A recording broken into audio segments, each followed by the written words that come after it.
Ladies and gentlemen, it's time for the Agile for Agilists Podcast, the series made by Agile enthusiasts for Agile enthusiasts.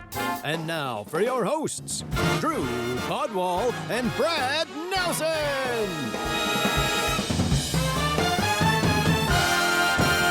Hey Agilists, Brad here. On this episode, we are joined by Agile signatory and author James Grenning, who wanted to talk about the underrepresented technical practices required to truly be Agile. So hold on to your hats.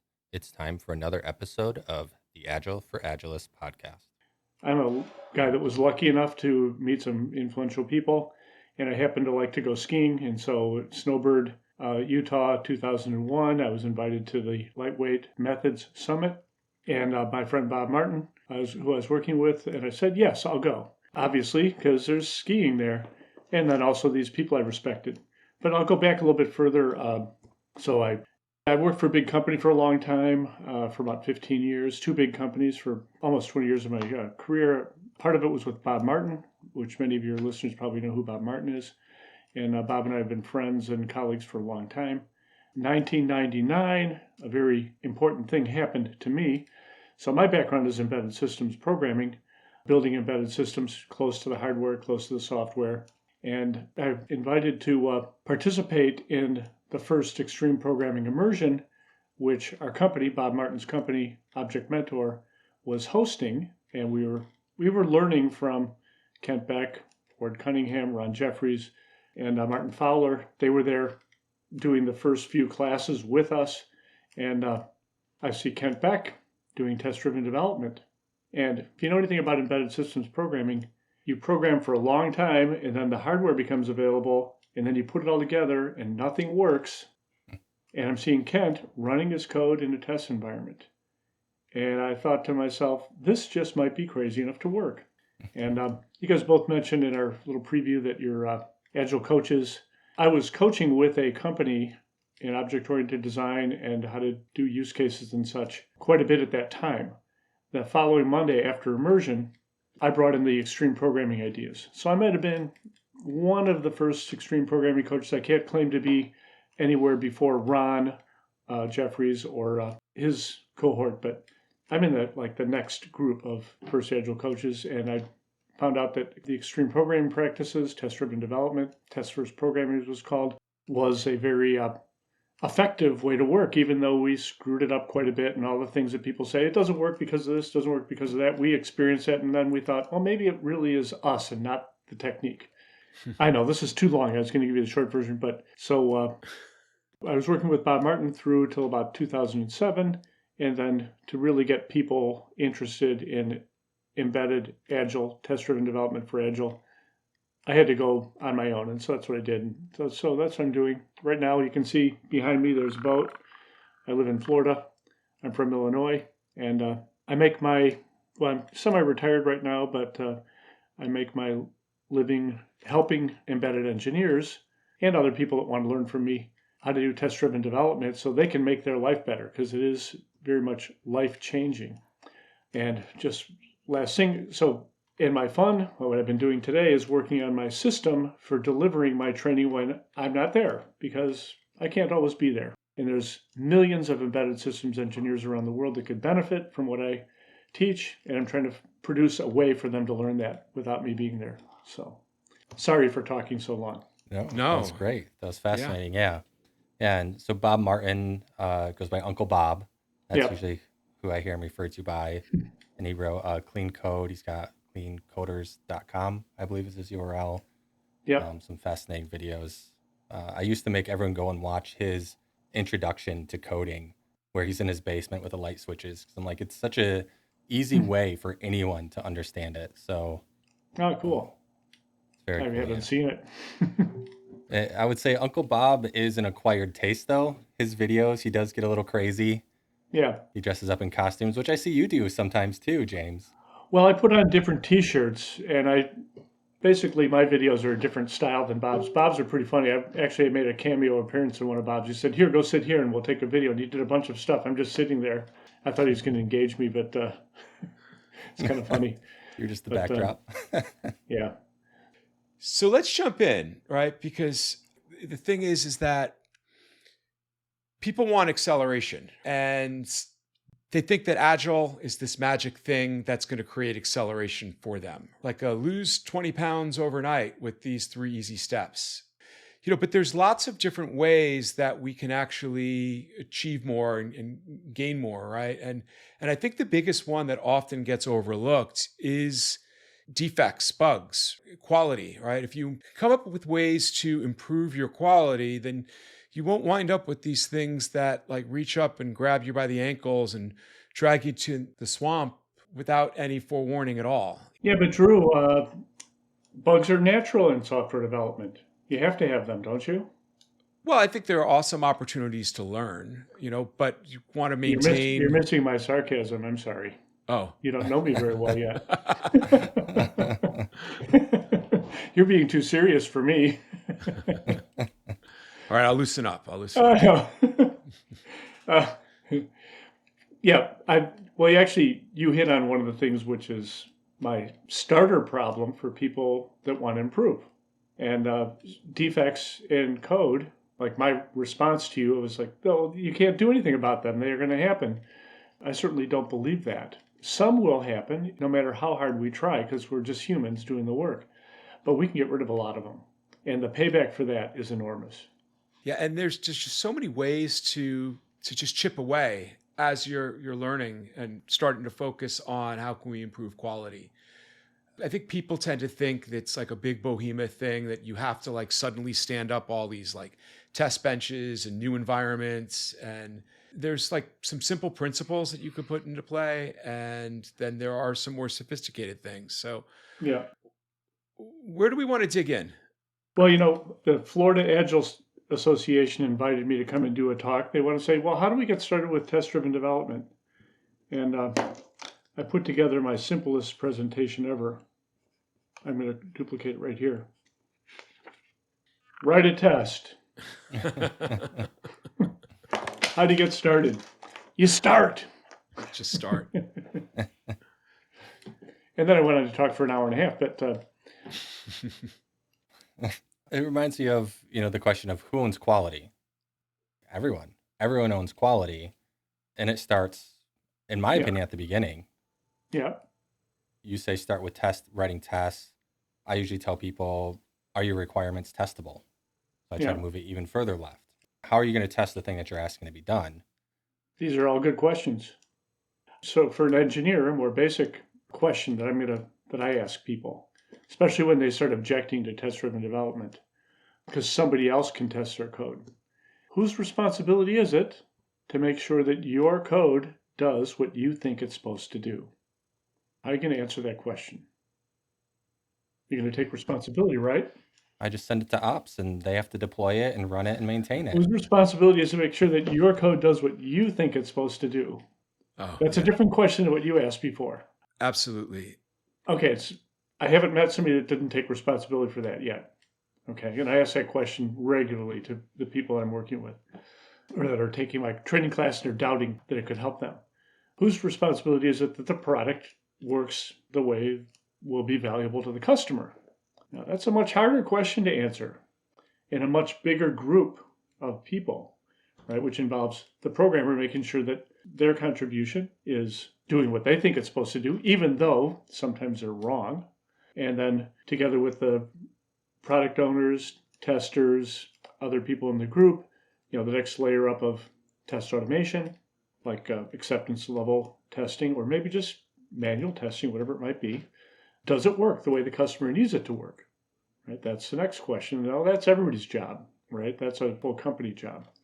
You're kind of building on a house of cards if the pieces aren't working the way that the people that put the pieces together are supposed to work. Definitely. Yeah. And so it sounds like to me you're explaining the test first mindset, but then TDD is actually writing the unit test first. And I've heard a lot of developers, they're like, well, I'll just write the unit test after I code it. I don't like writing it first. What are your thoughts on that? Well, I was just listening to a podcast. It was really interesting. It's by one of my embedded friends, and they had interviewed somebody that said, the debate is over. Writing tests first or test after. There's a study that proves that they're the same. Now, I looked at this study, And what the study compared was people doing test-driven development from people doing test just after a little bit of development. Okay, so test-driven isn't write all the tests and then go make them pass. Test-driven is make a list of things that you think you should test. Write a test, make it pass. Write another test, make it pass. Continue in this loop. Every time you add a test, you make something else work. Everything else keeps working the whole time. You're debugging in little tiny chunks. You're not debugging really. You're finding your own mistakes. Okay, you're not debugging yet because you didn't let it loose.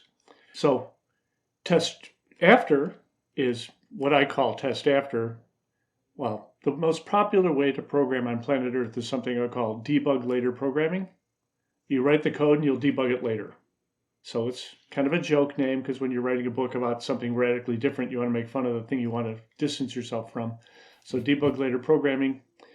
What the study didn't do is compare test-driven or short cycle test after to what people do, which is debug-later programming. So the study is meaningless, absolutely meaningless, because it compared things that, well, some people do TDD and some people do test a little bit after, and those are both effective techniques. Okay, but write a bunch of code and do a bunch of testing later is not effective. So the anti-pattern that I usually walk into with organizations is, one, there's a general mindset of the QA testers are like third-class citizens, right? If they were talented enough, they would be programmers, but they're not, so they're testers. The second thing that I always see is that the testers aren't really involved with any input at all up until the point where they're actually have been given the work to test. The part that's the conundrum for me, though, is that in these kinds of environments, cultures, the developers often aren't testing their own code as thoroughly as they need to highlight that I have excellent quality in code and I want to present myself in that regard. And they're just kind of letting the QA tester test the code for them. That's what I usually see. And it's always amazing when I start to talk to them about like the QA tester's job during backlog refinement is to think about how am I going to test this thing and participate in that discussion with the team. So that this way we can have a holistic story that's now starting to form. That disengaged tester. So I got to tell you, I come from the extreme programming world. And if extreme programming had become popular instead of Scrum, the world would be different right now. I've got a number of things to say about this, and hopefully I won't talk too long. So one thing is the whole team, in the early days of extreme programming, I don't know if you've read about extreme programming or not. Well, yeah, I think you did. We were talking earlier. But Kent simplifies the world and says there's a customer and there's developers. And the customer asks for something and the developers give them that and they automate tests and that sort of thing. Okay. Now you start to scale that to like actually a real team where there's QA people. What do we do with them? Well, early on in the description of how we're coaching teams and companies were that the test people should really align themselves to provide the detail as part of the customer role. So this idea of whole team, right? This is one of the things that got drawn on one of our whiteboards in 1999, the whole team, which involves customer, QA, product manager, developers, DBAs, whatever they might be, all part of this team. The details of what needs to be tested, the product manager knows kind of high level what needs to be done, but a customer service person or a test person might know the details of what needs to be done. Some domain expertise there, where a product manager might just kind of know about priorities and where they want to make their money this year. Somebody else knows the details, and so they're missing a lot by not engaging those people up front. One of you said, let's move it left, right? Keep moving testing and the exercising of stuff left. So that's one thing. Now, there's something that's kind of wrong with in my opinion, we're talking about my opinion here. What's wrong with most Agile adoptions is something one of you said earlier, which is we go and train one or two people in how to run a Scrum meeting and then leave everybody else alone to figure it out. Mm-hmm. And I got to tell you, iterative and incremental engineering practices are not intuitive. You're not going to figure them out for yourself. So having been to the first ever Scrum training course where Ken Schwaber wanted to use our office in the suburbs of Chicago because we could hold 60 people. So he invited a bunch of people there. Mike Cohn was there. And I'm telling you, my recollection of an event in 2003 probably. We're asking Ken as he's describing Scrum, it's like, why aren't you talking anything about the technical practices? He said, well, I don't need to because you guys are already talking about those with extreme programming. And we've got a step in the process called retrospective. And when people do the retrospective, they're going to then say, oh, I need to do something different. And they're going to go decide to do something different. Well, people do retrospectives, and then you would not think of the 12 practices or however many there are of extreme programming on your own. It's amazing insight that Kent Beck, Cunningham, and company actually came up with these. I'm still amazed by it 20-something years later at how they have continued to work over the 20 years that I've been using them. So they can help, right? But nobody knows about them. You mentioned that XP isn't as popular. I feel like it's popular, but people don't know that these things come from XP, from my experience. So a lot of the technical practices, to the point of your story there, that we do use today come from XP. Well, like CI, continuous integration, is an extreme programming practice. And the thing that's called DevOps and CI/CD today would be the natural extension of extreme programming. If you kept doing the things that Kent said, you'd automate all the repetitive stuff and you'd have CI/CD. Now, the problem with CI/CD is they're starting at the back end today. Many teams don't have the right quality to feed stuff into the pipeline every day. And so, they're having to catch it on the other side. But the natural conclusion of extreme programming would be include CI/CD, in my opinion. Yeah, that's fascinating. That's something I've always wondered about too. And I'm thinking back to my Scrum trainings, some of the things that we tend to do in the industry that I would say come from XP now were just called generally accepted Scrum practices, or GASP. They even have their own acronym for it instead of referring to XP. I really couldn't say test-driven development is a regular accepted practice. Wow, that's true as well. It's hard to learn, and people don't all go learn it, right? So it's a very small group, I think, of people that actually do it, unfortunately. Unfortunately, yeah. And I think the thing that scares people away is the extreme moniker, which I'm sure was Kent's idea was, it is extreme, and accepting it and acknowledging it and getting you to think different. But I think people see that like, oh, I'm supposed to do that all the time. Like, nothing's good all the time. Well, we did make fun of that quite a bit in the early days because it's like, oh, do you need a helmet and elbow pads, to program now? And it was a provocative name on purpose.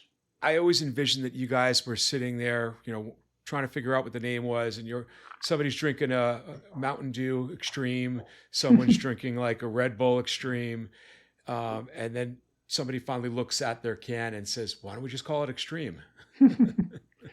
So I've got some recollection. Kent and Ward probably named it, but I remember Kent at one point saying something like this. It said, if I would have named it something like sensible programming, no one would have paid attention. At the time, you got to realize that the world was, the people that got together for Agile were trying something different than most of the world was doing, which was, we need bigger processes up front. We need to have more controls on requirements, design. We'll turn it into a crank we can turn, and working software will come out the end. I know when a big company, everybody's sending their programming jobs to India and China at the time, not realizing that it's a really critical skill. Yeah. And, so at that time, what works? Because we were having to live through that and discover it didn't really work. The big upfront stuff. So you mentioned you first started learning programming, I believe, in the 70s. Yeah. And that was when most reports say that waterfall really became famous due to Winston Royce, although it existed before him. But I believe it wasn't until the 80s that it really picked up. And so I'm curious, when you learned programming, would you say that you worked in a more agile way initially? Or is that something, did you have this waterfall kind of project experience right away? The way they teach you programming, I don't think it's changed much, because my son went through engineering school too. Not because I pushed him, but because he liked it. I don't know, something in the genes or something, I don't know. But here's some programming syntax. Here's a programming problem. Go figure it out. That was it. They didn't teach you how to program.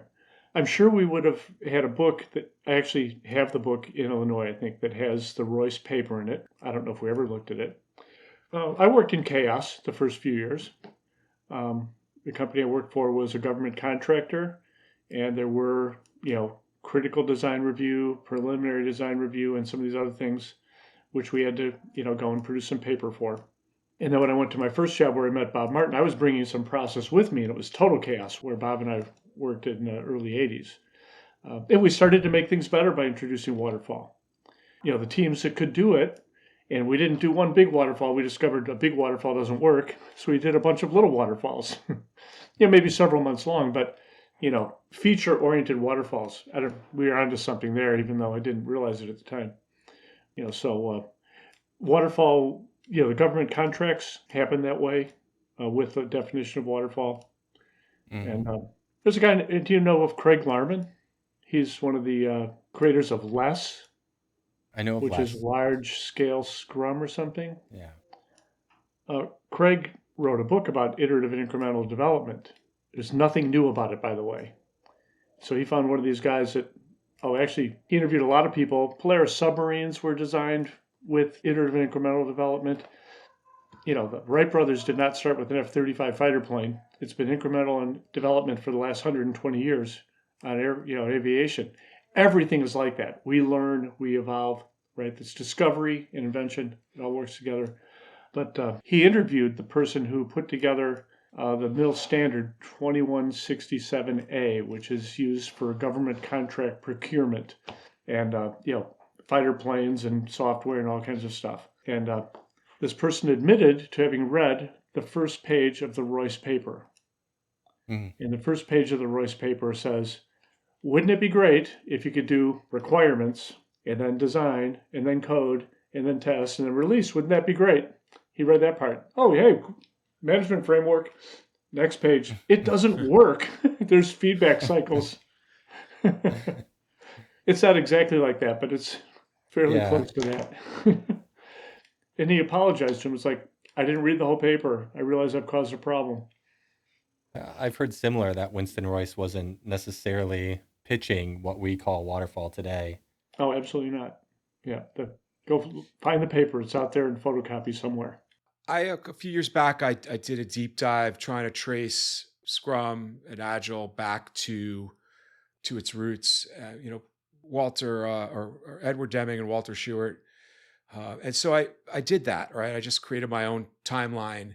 And what I realized, I came away from that really frustrated because all of these years of learning pointing up towards product development, and we get waterfall for software. Everything else gets lean, but now software gets waterfall. And it's cost center, right? But not a profit center. Well, nobody understands software development, so you might as well try to manage it really strictly. Right. Yeah. Unfortunately.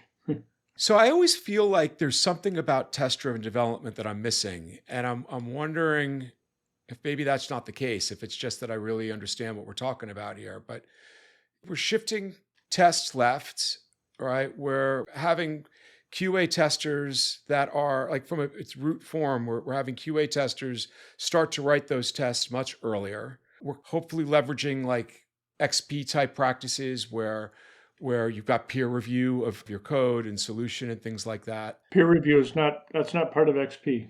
No? XP would be working together. XP would be pair programming, which has evolved into mob programming.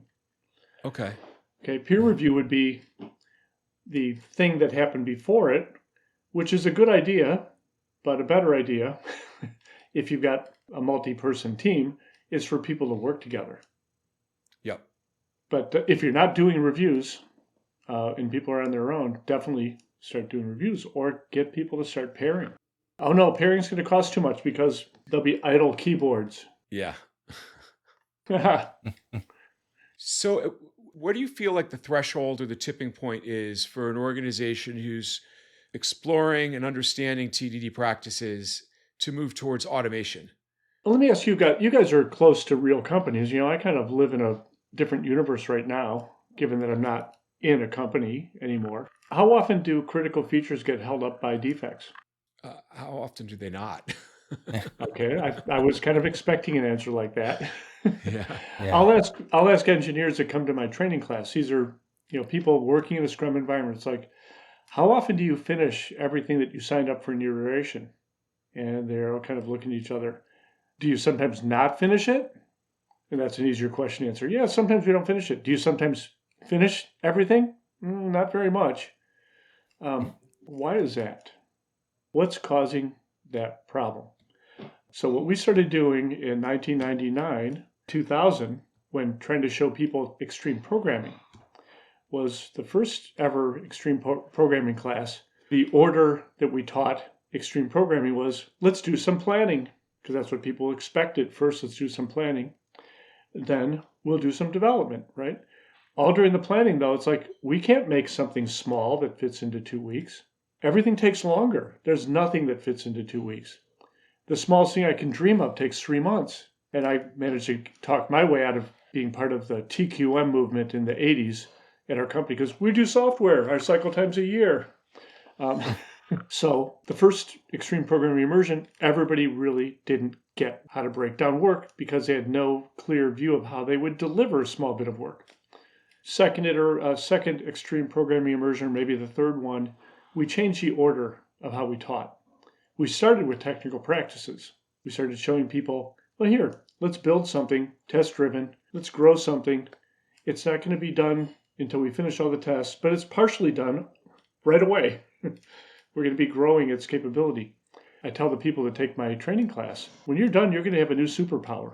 You're going to be able to slice your work thinner. So when somebody says, hey, James, build me this thing. Well, what does it do?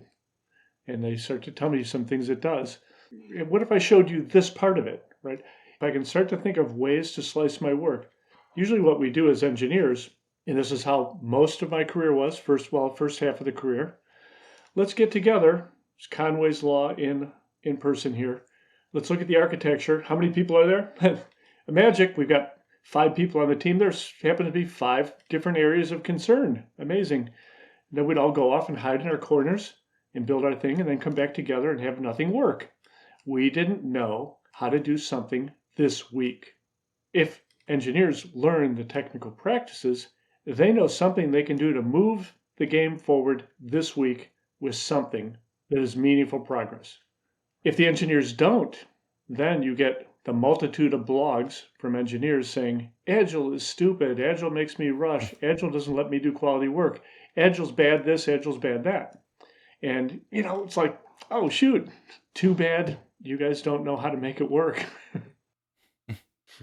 I'm curious, do you have an opinion on why something like Scrum that left the technical piece out became much more popular or prevalent than XP? Well, yeah, it might be because they offered certification. People could buy something that said they're qualified for something by going to a meeting for 2 days with no test. It's a lot harder than actually doing the work. I mean, a lot easier than doing the work. Here's the thing that kind of confuses me, though, right? Is that if people go off to school to learn how to be programmers, Yeah. most of the people who I ask who say I'm in a CS program right now, or I just got out of a CS program, if I ask them about Agile, or if I ask them about Scrum, they've never heard of it. Yeah. Why aren't these programs putting these types of concepts as part of the curriculum? Well, that's a good question. I don't know. Yeah. I don't know why they don't. There are some universities that teach it, and I do from time to time get some training classes that have new people in it that have seen it before. They're still always surprised by the granularity at which I encourage them to work and have them work when they're working with me. The power behind something like TDD or test just after is what your unverified work, how much unverified work do you have? For me, when I'm doing TDD, I have like 1 or 2 minutes of unverified work because I have a fast feedback environment. I have an idea of what I want. And by the way, I change my mind all the time. You couldn't imagine a worse customer than me. I'm my customer. I ask myself for something. Then I move over here and do it. It's like, no, you need something different. Okay, I'll go do that. All right. And eventually it hones in on the thing that I need. But a very short cycle time means when I break something, which I do all the time, I know exactly what it is I broke. Well, I can find what I broke quickly because it worked 5 minutes ago. It's only what I did in the last 5 minutes that caused the problem. So I can find it. Most people are working open loop, programming for days or weeks and then testing. And guess what you're going to find? It's discouraging how often the mistakes get made. I'm a pretty bad typist. If I improve my typing skills, it would probably help me a lot right now. But typing isn't really the bottleneck for programming. It's clear thinking and cause and effect. If I do this, does that thing happen? And really understanding what's going on there. Nobody teaches cause and effect programming. Nobody teaches TDD. They don't teach test just after either. They don't teach any of this. My son says they teach it like I learned it. Here's a programming problem, go figure it out. Yeah, that just baffles me because, when companies are hiring developers these days, it's not like, the late 90s, early 2000s where we're going to lock them over in a closet by themselves and we'll have somebody explain to them what it is that we need. You want a developer who is business literate to a degree and can understand the functionality and the business need and the problems that they're trying to solve. You also want somebody who's a good team collaborator, right? Somebody who knows what it's like to be on a team, knows how to support one another. And it just amazes me that they're not teaching that for the most part in these programs. Well, they're not how to work. They don't teach you how to work. And It doesn't seem to me. Maybe some are. I don't know. But, that's kind of left to people to figure out. It's one of the powers of mob programming and team programming, if you will, raises all the boats. Because people in mob programming, you take turns driving. When you drive, you're not solving the problem. You're doing what others are saying. You're steering. And people get to know the whole code base, get to know all the tools, get to understand the design. The company that started mob programming, they had me out a few years ago because I was going to trade their embedded. They developed mob programming with PC development, and then they also had embedded products that talked to the PCs. They wanted them to learn TDD, and I got to watch these guys in action back in the beginning of mob programming. It was really cool because they just kept solving problems. And I went and asked the product manager, what do you think about mob programming? All these guys working together, these gigantic LED screens were expensive back then. It's like, what do you think about this? He goes, it seems weird to me, but they're never stuck on anything. They're always delivering something new, and we don't have any bugs. Their bug list is an empty spot on the whiteboard. Mm-hmm. It's like, it's possible. Now, one of our problems is that, like you said, there's a lot of new people. Nobody's being taught this. If I go back to the beginning, nobody's being taught it, and the people complaining don't know what it is either. It's not like it's the only way, but it is a way that solves a lot of the problems. Yeah, I think back, I didn't finish my CS degree, so maybe there was something I didn't encounter yet, but everything that I was taught was new. Like I was starting at the beginning. I was creating this application to do some trivial task. And when you are in an organization, very rarely are you starting from nothing. Yes, someone else's code exists. And it's very complex because there's multiple systems talking to each other and people have left. And so it's impossible, I feel, to truly fully understand the system you're working on. Yeah. Yeah, I had this hypothesis for a while where CS programs would be better served if they were organized as a product development organization, right? Where you have a product manager who's an instructor, you have an architect who's an instructor, and then you have like a chief scrum master or something like that who's an instructor. And that the students in the classroom are all divided into teams. Each team has a scrum master and a product owner, and that the curriculum is broken down into features. Yeah. And that each of the team gets given a feature and they've got to break it down into the stories, and that the sprint review is being demoed to those three instructors, and that's how you get your grade. Yeah. We could definitely work and learn in the way that we're going to when we get out into the field. Yeah, I don't know. I think it might be up to the company's cultures to do that. But, so here you are, we're not going to fix whatever's wrong with academia because there's certainly lots to fix there. But everybody needs a grade, and it's about the topic they're supposed to learn. And maybe there would be a class about this collaboration, but they've got to learn their algorithms, their C code, their C++, or whatever whatever's required of their curriculum. Yeah.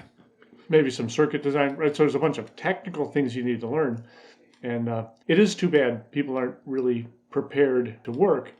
And there is a movement in the software world to more towards craftsmanship and mentoring, apprentice and journeyman kind of approach. It sounds kind of unionized, but there are some companies that really care about the craft of software and know their successes in that. Like Bob Martin's son started a company like that. It's a successful company, and the way you get a job there is you have to intern with them for like several months. Kind of make sure you've got more than the aptitude for programming. The aptitude for programming, here's one of my other jokes, which is if you can get the app to work, that's the aptitude test. You might be able to make it as a professional programmer, but it's not over just getting the app to work.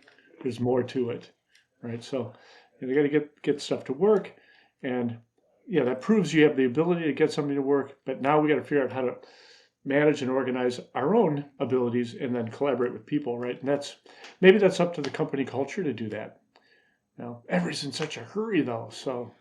Yeah, speed to market is a thing that I hear a lot, and I think back, I don't know how true it is, but I think back to the story of Microsoft, where they were the first to market. They really weren't, but they were one of the major first to markets with Windows. And so now we're like, oh, Windows is super successful, but Windows is notoriously riddled with bugs. Yeah. Right? And always has been. And so it's like, Yeah. well, that's okay. People will still use it, and we'll just release fixes later. And Yeah. so I guess I'm curious your thoughts on that as well. Well, I've got a direct experience with having run a retrospective back probably, 20 years ago with a famous company that built antivirus software. And I won't say their name. And they went to their location in California, and everybody had a nice, expensive car on the parking lot. It's like, oh, those are nice cars. It's like, I don't have one of those. So during the retrospective, could you explain to me how things work here? It's like, well, we have code freeze on April 1st. It's like, oh, cool, code freeze. What happens then? Well, then we basically cancel all vacations for everybody because we've been coding up until that point. Not coding and testing, by the way, coding. And then April 1st, we have to have our products ready for release before Christmas because everybody wants antivirus for Christmas, the new release. I can't wait. Okay, I know, it's going to be so awesome. And you can get one holiday off over the summer. Take your pick, Labor Day, 4th of July, or Memorial Day. And after the code freeze, it's test and fix, test and fix, test and fix, test and fix. Pretty much one guy came in with all the receipts for all the pizzas and stuff that he bought, right, at the retrospective. It was a fun retrospective to do, but they couldn't do anything else. That was their model. That was all they could do. Okay, so letting your customer do, well, I don't know. So that's a little bit off of our main topic, but bugs don't stop me from deploying. I just almost never have to debug. It's not because I'm special. I'm really terrible. I really discovered after doing TDD how bad I am at this. I actually thought I was pretty good at programming before that. And I started doing this thing that puts the mistakes in your face. And I realized I'm making all these problems myself, right? And I got to go chase them down. Where do you stand on the mindset that not all bugs or defects need to be fixed right away? Well, I understand the practicality of that. If you're working in a legacy system and there's things that are broken, I've got some legacy code in my system, and there's some things that I would like to be better, but I've got limited development resources, me. And I've got other things I like to do, like not work all the time. So does it impact my customer? Is a different thing than does it impact me as the administrator of my system? Usually everything I put forward facing to the customer is done with tests. And if there's a defect, I fix it right away. I can redeploy my website in about 30 seconds. If I wanted to, I could do a hot switch with, an AWS, but I just don't need that. It doesn't matter if my system's down for 30 seconds. No one will notice. But, it's a business decision. There's a defect there. Do we leave it there? What kind of problem is it causing? What's at stake, right? That would be, Yeah. Okay, I just don't want to have the conversation very often. Well, I always take an approach where I just let them know that is an option, that the default state should not be that as soon as we get alerted to a defect, that we must now work on that. And that might be the case, but we should evaluate it first to figure that out as opposed to making that just the default.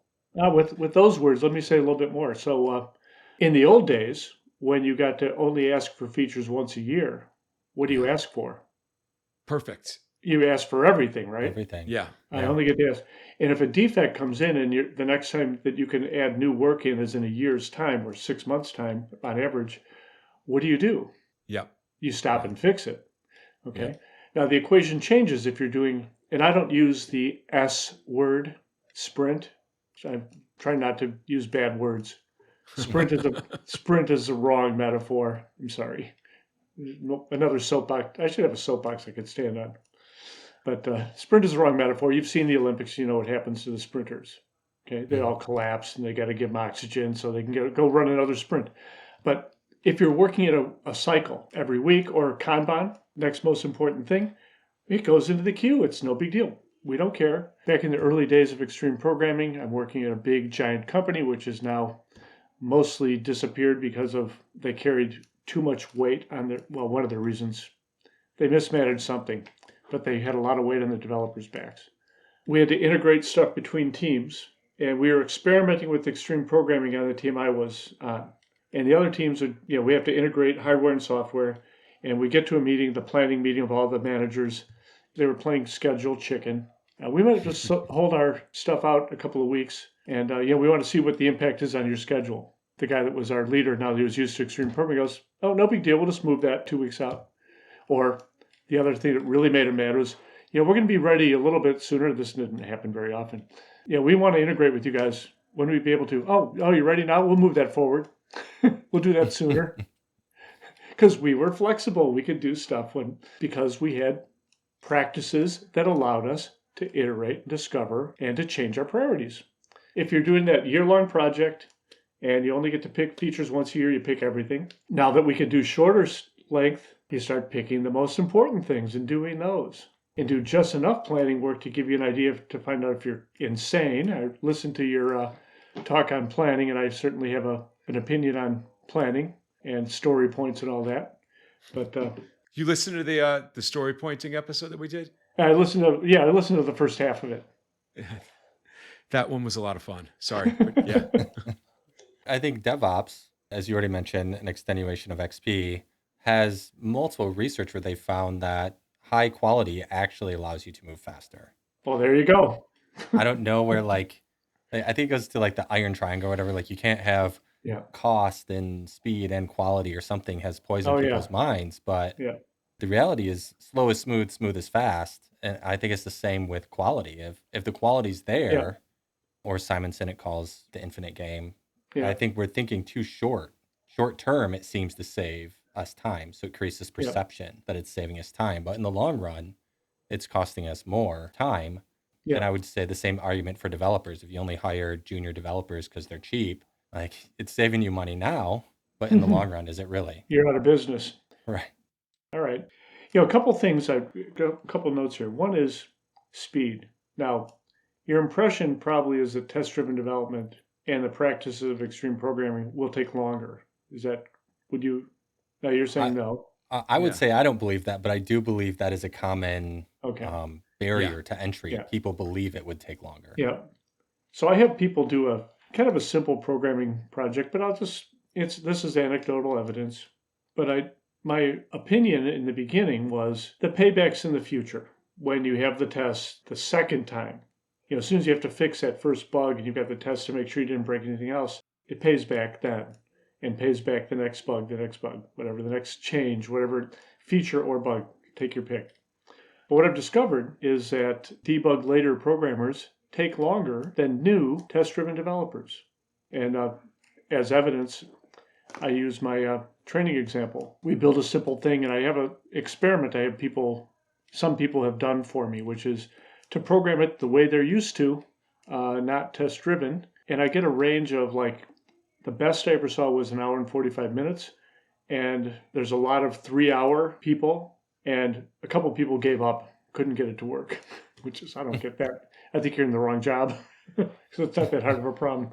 But newbies at TDD, I would say about a quarter of the class usually finishes the project in an hour and a half. New to TDD, never did it before. Okay. Now, I'm writing some of the tests for them and suggesting the tests, so that's not exactly fair.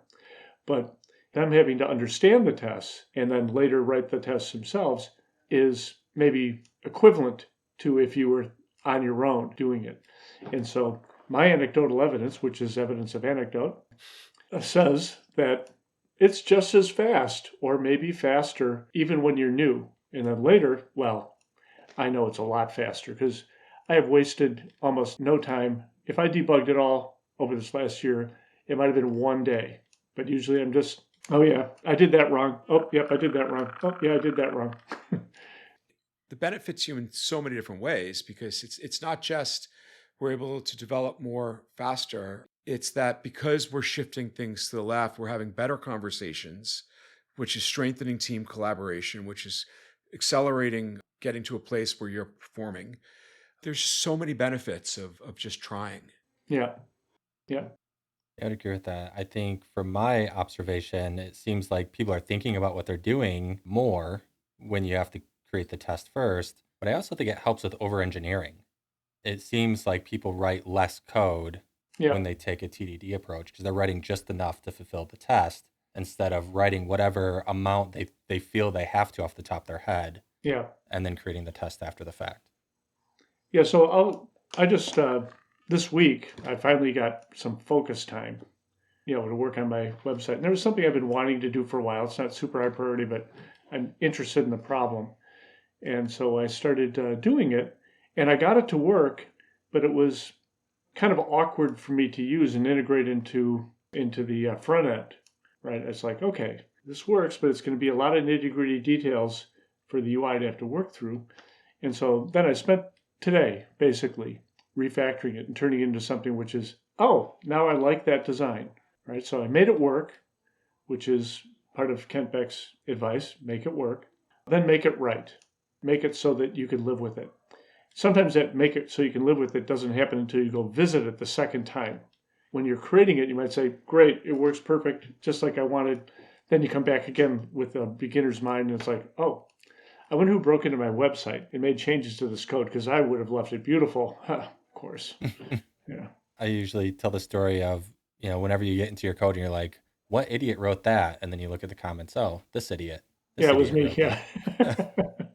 Absolutely. I'm curious, James, your thoughts on the QA role in itself. Because we've talked a lot about quality. We've talked a lot about developers owning the quality.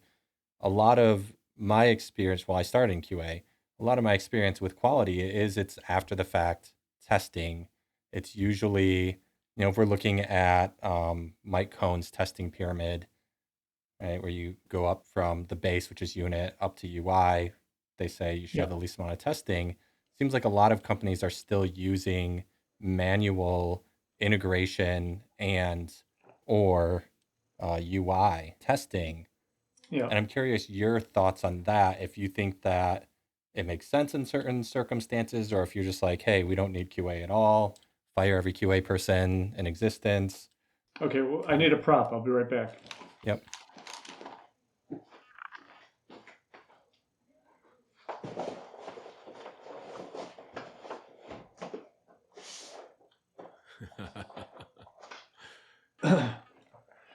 All right. Let's see. Okay, now that I found my prop. All right, so let's just take. Now, as an extreme programming person, we always have note cards around. This, by the way, how planning poker happened one day is because of these note cards being around. Not pink ones, so they only had white ones back in the day. But if I have three modules that interact with each other, three different components of computer software that interact with each other, and if I test them together, and let's say each one has complexity of 10, and that has a means that there's 10 different things that this does. And if I test them together, how many test cases do I need? Only 30, right? Oh, 10. no. If I test I'm them joking. separately, I need 30. Yeah, but if you Yeah. test them together, 10 times 10 times 10. I need 1,000. Oh. If you're testing at the peak of the pyramid, you don't have just 3 components, do you? Of course not. You got a lot more. Yeah. A lot more components, okay, than 3. How many tests do you need to do to make sure you deliver quality to your customer? You need a lot. It's not practical. All right. You have a certain level of, I'm not going to use a resource word, obviously, as an Agile person, number of people that can do test, right? And how do you have them keep up with the product? Well, if I could do a graphic here, I'll just paint with my hands. If you have 10 development engineers and 5 QA engineers, you've made an assumption in your business model that 5 QA engineers can keep up with 10 development engineers. In an iteration, test the new stuff. What do you have to do in iteration 2? Retest everything in iteration 1. What do you do in iteration 3? Retest everything in iterations 1 and 2. What do you do in iteration 4? This becomes an unsustainable problem, which you cannot afford to actually do the testing you need. So what do? We prioritize testing. We do some testing, especially if it's manual. You can't afford to do it all. And then what happens? You use your mind to decide what you need to test, and you're wrong. You test some stuff you needed to test, and you don't test other things you should have tested, and your customer gets it tested for you, and you get Windows 95. Right? Okay. So you can't test everything, right? So there's a gap between what you should test and what you practically can test. And that gap is where all your risk and such is accumulated, and eventually bad things happen. And what test-driven could do is maybe lower that, right? So we could start to lower the risk. It's hard to flatten it all the way, but we can start to lower it anyway. By test as you go. Test as an afterthought, you'll never catch up. Test as you go ignoring the legacy code that's already there, test as you go it pays for itself as you go. And so a lot of companies, I know a lot of my clients have gotten to the point where they're suffering from the untested code gap, as I call it. So they're suffering from that untested code gap, and they start to realize they've got to do something different to close that gap, right? So they can put their effort into more valuable features and keep their customers happy. So if I'm hearing correctly, so I'm going to repeat back what I heard, and you let me know if I'm way off the mark here. What you're saying is that we should have full stack testing as we go, right? Not just like writing unit tests, but integration and UI testing. And is that the developer that is then creating the tests across the board? Well, certainly development is needed to enable testing at other layers. So you mentioned Mike Cohn in the testing pyramid, right? And so at the bottom of the pyramid is, and I drew a picture for the people listening on audio. At the bottom of the pyramid is a foundation of well-tested pieces. So do you want to build your house on a foundation made of straw, where you're not sure how strong it is, or do you want to use bricks, right? Okay, so probably bricks. The next layer up in that pyramid, where you start to work things together, the connections between things get exercised there. There's a lot of automation that could happen, and this is where I'd like to see the QA engineers. It must be enabled by development, though. The QA engineers could be writing the test, ATDD, acceptance test-driven development, story testing, as we used to call it in the beginning. What else they call it? Given, when, then, cucumber, some of the buzzwords. That's a good role for QA. Highly, they need some programming skills. They need to understand how the product works. They need cooperation from development to give them that platform to do that. So it's development and QA to build the first few tests, and then QA should be in development has a vested interest because they don't want to write those tests and they have to do all that manual testing. So let's enable the QA people to do that, right? So by having qualified QA people and cooperative development to allow that next layer up to be tested through automation. And then, of course, you're going to still have to touch the system. Maybe I think some people are taking it further these days. Automation practices that start at the UI are bound to hurt a lot because the UI is always the most volatile thing. When I show myself the UI that I wanted for my development team, it's like right away I can see, nope, I don't want that thing I asked for. I want something a little bit different. So if you test through that volatile thing, it's going to hurt you. You want to at least get in behind that. Yeah, most companies that I've worked with that I would say have pretty healthy testing practices still manually test the UI most of the time because when they've tried to automate it, it was the thing that changed the most. It was the heaviest lift and the tooling just isn't quite there yet. Yeah. I manually test mine. So, but I'm a one-person company, so I can get away with it because I know exactly what I changed. Right. Yeah. And I believe it was Mike Cohn that came up with the testing triangle. I actually learned about it from Martin Fowler. He still has, to my knowledge, the best article on it. We'll share it with the description because it's pretty great for anyone that hasn't read it. If anybody wants to hear my 12-minute why you would want test-driven and probably equal about 12 minutes what it is, there's 2 videos on the front page of my website, which are I have a little fun with. And what's the URL for your website?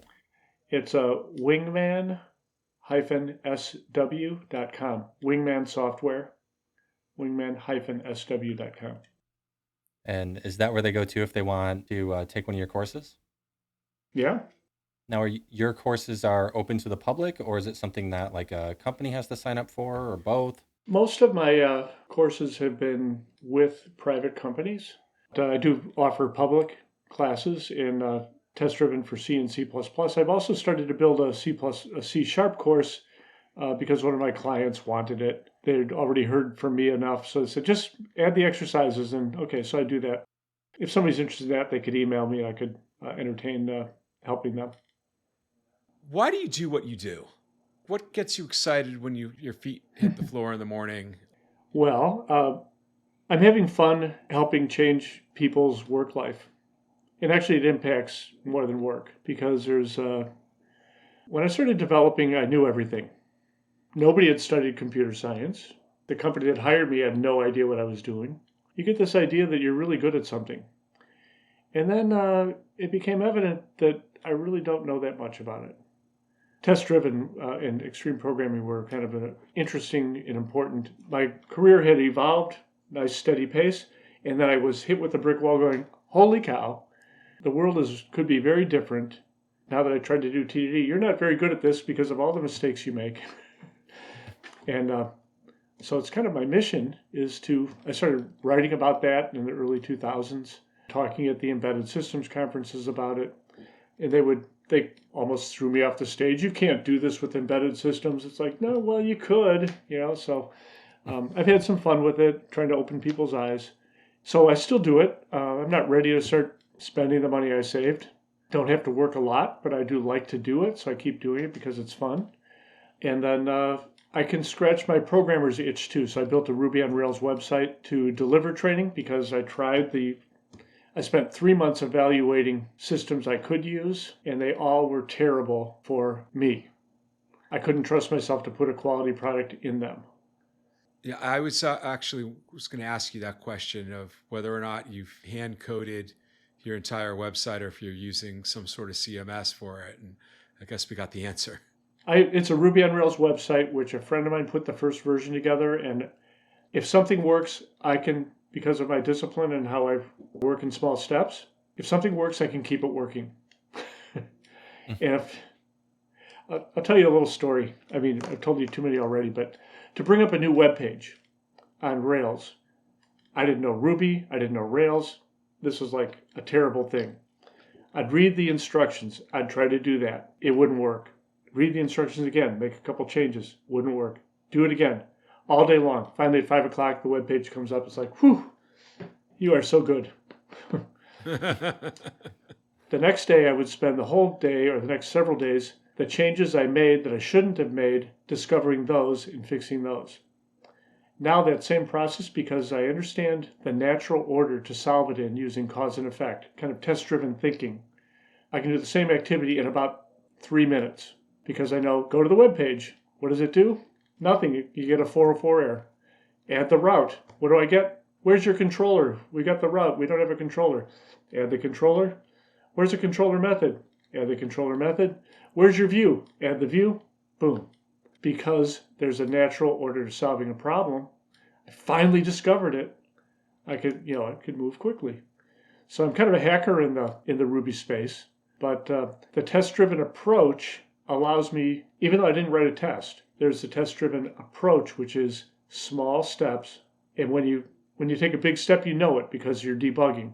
Then you find a way to take a smaller step and try again. So you can tell I'm enthusiastic about it because it's really changed the way I approach so many things. You touched on another barrier that I hear come up a lot when it comes to technical practices that enable agility is it seems like more and more companies are buying solutions off the shelf and then customizing it. And they're like, oh, it's just a config. We're just configuring it. And we can't write unit tests for config files, or this tool doesn't allow any sort of testing built in. And so I'm hearing small steps may help in that situation, but do you have other advice that you give people when they're in that world? Yes, well, yeah, small steps certainly could help. That thinking of cause and effect, right? That could certainly help. I don't know those worlds. It's the antithesis of what I do. But I know in my Ruby on Rails system that I probably don't build it like a real Ruby on Rails person would. But I have a lot of little pieces where I can add new pieces. And when I save the file, it immediately runs my tests in this window up here next to where your pictures are right now. I took the time to write the test to make sure that all my artifacts are in place because, Brad, when you're taking my training class, I don't want you to find that one of them is missing. So now I can work with confidence on those kinds of changes. Now, there's some areas where I can't work with that confidence, but other areas I can work with that confidence. And the stuff that faces my customer, I want to work with that confidence. And so I put the effort in there. The other stuff, I'm happy enough with cause and effect thinking, and that I'm the only user that I can live with my consequences on some of the places where I have legacy code. I'm trying to win back the legacy code by, okay, here's an area I touch a lot. Let's start to improve its design. It's all discovery and learning. And only custom code, no off the shelf. That's what we're hearing from James. Well, no, I use a lot of gems. I use a lot of things that are mystery to me. I hope that people keep supporting them because I'll be in deep trouble if they don't. Oh, well. So we do probably need to wrap up in a minute here. Yeah, I'm kind of at my end too. I feel beholden to ask while I have you, what are your thoughts on the agile industry today? Like, is it exciting that so many people are using that term and it's kind of it's trying to become the norm? Or is it frustrating that people are getting it wrong or missing the point? Where do you fall in all of that? Probably more the latter than the former. I'd say 10 years ago, I was very excited about how much attention it was getting. And I thought a lot of good things were happening. A lot of good ideas were being brought in. I feel like it's been overwhelmed by the people perspective, even though the first statement is about people. I got into it because of the engineering. I'd like to see more emphasis on the technical excellence. When we did the retrospective of the Agile Manifesto 10 years after, the top item in the retrospective on Agile's first 10 years was technical excellence is lacking. Something like demand technical excellence or something like that. So I'm disappointed that extreme programming, it's not my baby, but it's my friend. I'm surprised it's not doing better, but it is doing very well for the people that use it. If you go back and find other people that have discovered it, and there's a list on my website of people that I've taught that write stories for my website about what it meant for them. But people that try the technical practices find out that they work. My usual trip to a client would go like this. Monday morning, the alpha geek is asking really hard questions and arguing about everything. And then by Thursday, they're coaching the others. So once they discover what it is, And you can't do it through talking about it. You got to learn by doing. Like so many things, Yeah. We play pickleball a lot here in Florida. And I could watch YouTubes about pickleball and read books about it, but I really have to go out there and hit the ball, right? Likewise, I like to play pool. There's my pool table. If I don't practice, I got a lot of books on pool, and I figured some stuff out with the books, but if I don't practice, my game is not that good. Yeah, that's true about so much. Yeah. I was a ski instructor for a while, and one of the things that we see a lot is people come to the mountains to take lessons and they get frustrated. And they're like, I've been taking lessons now for 5 or 6 years. And well, how many times a year do you come to ski? And they say, well, only one weekend a season.